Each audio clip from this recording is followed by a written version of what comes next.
Get ready for the action, because we are kicking things off with the UFC Vegas 116 prelims. We are diving deep into the card for this undercard and looking at the clash between Vieira and McKinnico. We break down the odds and the history of these middleweight contenders to see who is truly poised to make a statement on this card. Stop using your finger for notes, sketches, and edits. This Jam Jake stylus pen gives your iPad a smoother, more precise writing feel with palm rejection so your hand can rest naturally on the screen. It charges fast, works for hours, and comes with replacement tips. Perfect for school, work, or creative projects. Check the link in the comments to grab it on Amazon. Next up, we look at the intense matchup between McVeigh Bueno Silva and Montague Durden. We examine the recent struggles of Shitara and the physical attributes of the Kiwi fighter to figure out who has the edge in this highly anticipated women's bantamweight contest. Then we shift gears to a high-stakes flyweight battle with Philho Marshall taking on the struggling Durden. We analyze the contrasting styles of these two fighters, looking at the declining fortunes of Durden and the submission threat posed by Philho Marshall. And finally, we wrap up with the excitement surrounding the Baku deal. The UFC has signed a multi-year agreement with the Azerbaijani government to host fights through 2028. We look at the big picture behind this massive partnership and what it means for global MMA. The Ultimate Fighting Championship is ramping up its event schedule, and this week's offering, UFC Fight Night 247, or UFC Vegas 116, presents a preview of a card that, while thin by Apex standards, promises high-stakes action from its in-between talent pool. With over 600 athletes in the organization, the quality of competition at these events is crucial, demanding that fans look deeper into the prospect value of these matchups. The undercard features several compelling clashes. In the middleweight division, the highly skilled grappler Vieira faces McKinnico. Vieira, the black belt hunter, relies on relentless top control and submission threats, though his cardio has been a point of concern. McKinnico, a regional fighter, has shown resilience, suggesting a potential grind against Vieira's power. The odds favor Vieira, but McKinnico's tenacity offers a pathway for a close fight. Another notable bout pits McVeigh against Dumas. The Reaper McVeigh, known for his high-volume, all-out offense, will face Dumas, a rangy striker with a dangerous striking arsenal but questionable defensive grappling.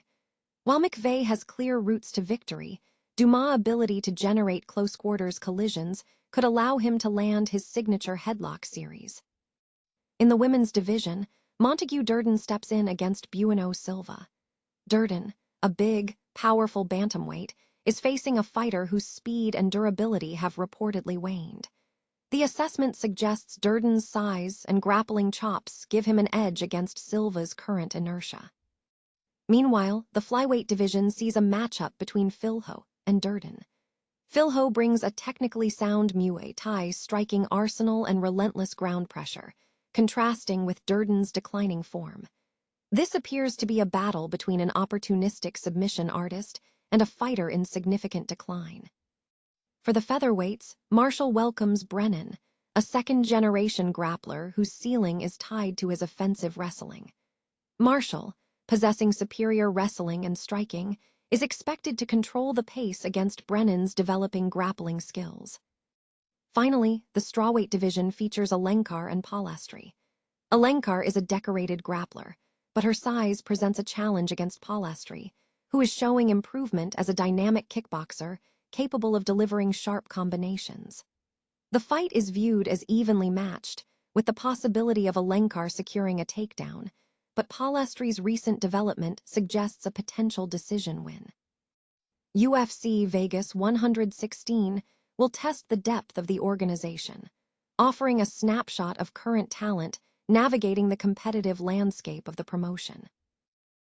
Joe Rogan has addressed rumors surrounding a recent, inaudible exchange with President Donald Trump at a UFC fight, which had fueled speculation about a falling out stemming from Rogan's criticisms of the MAGA leader.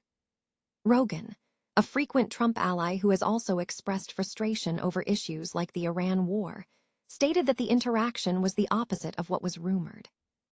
Rogan detailed that ahead of the encounter, he had texted Trump regarding Ibogaine, discussing its effectiveness and how long it had been delayed for FDA approval. He recounted Trump's response, stating that Trump asked what Rogan was looking for, and when Rogan mentioned FDA approval, Trump reportedly said, "It sounds good to me. Let's do it." Rogan added that Trump then greeted him at the UFC event the next day, shaking his hand and saying, "It's done."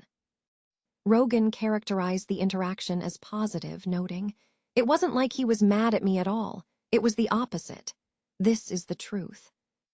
This exchange has sparked intense social media speculation, with some suggesting Trump was furious over Rogan's criticism of immigration raids and comments labeling MAGA followers as dorks. However, Rogan's account suggests a deeper alignment, noting that Trump had previously invited him to sign an executive order directing the FDA to expedite the review of certain psychedelics, an action that distinguished him from other former allies. Rogan further elaborated on his concerns regarding the war on Iran, which he described as fucking terrifying, citing the high cost in terms of U.S. service members and Iranian lives. He questioned the ongoing conflict, stating, "Anytime you're involved with, you're shooting missiles into towns and blowing things up, blowing up infrastructure, blowing up bridges, and Israel's blowing up Lebanon now. It's like, what the fuck are we doing? How is this still going on?" Despite these tensions, Rogan recalled a more positive interaction, stating Trump approached him at the UFC fight and said, "It's done, we're going to take care of it. This is a good thing, it's a good thing for the soldiers, good thing for everybody," before attending a press conference the following week. Aaron Pico treated his UFC 327 bout against Patricio Pitbull as a must-win after a brutal knockout loss in his debut, revealing a period of intense pressure and significant self-reflection. Following a highly anticipated signing with the UFC, Pico's early career was marked by high expectations, exemplified by his prior opponent Lerone Murphy, where an impressive win could have propelled him into title contention. However, Pico suffered a knockout loss to Murphy, leading him to view his subsequent fight against Pitbull with extreme gravity. Pico admitted, "For sure, it was a must-win. My job was on the line." Reflecting on the pressure, Pico acknowledged the fear of being cut, stating, "It's a scary thought knowing that, hey, if you drop this match, you may be cut. You never know." He emphasized that he approached the situation professionally, stressing that he did not feel entitled to his spot and focused on performing his job to the best of his ability. Pico also shared lessons learned from his debut loss, recognizing that his aggressive, high-risk style against Murphy was not sustainable long-term. He realized the need to be smarter, noting that in MMA, with those small 4-ounce gloves, a lot of things can happen. Moving into his fight with Pitbull, Pico adopted a more patient and tactical approach, focusing on defense and strategy while retaining his exciting offense. This shift resulted in a victory for Pico, securing his first top 15 ranking in the UFC. While viewing the performance as one of his best yet, Pico remains focused on improvement, citing areas for growth in footwork and head movement. He emphasized humility, stating, "I don't have it all figured out, and I'm eager to learn in every area." With his first victory secured, Pico is now focused on his ultimate goal, becoming the featherweight champion. He identified Alexander Volkanovski as the gold standard opponent, acknowledging that facing such a caliber of fighter would demand a completely different, more strategic approach than his previous attempts. Pico concluded that while aggression has its place, strategic intelligence is paramount in the sport. The Ultimate Fighting Championship has secured a multi-year agreement with the Azerbaijani government and the Baku City Circuit Operations Company, cementing Baku as a major international venue for UFC events through 2028. This development follows the promotion's successful debut in the country in 2025 at the Baku Crystal Hall, which attracted approximately 14,000 spectators.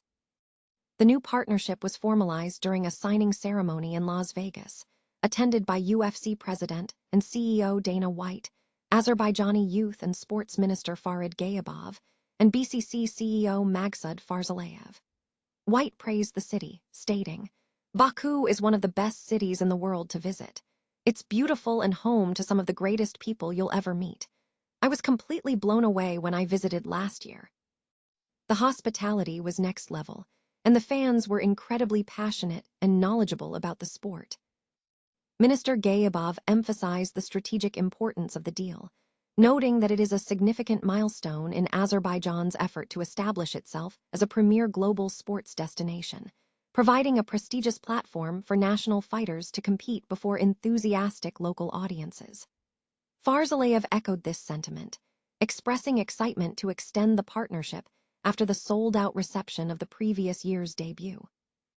The next scheduled event under the new contract is set for June 27th at Azerbaijan's National Gymnastics Arena.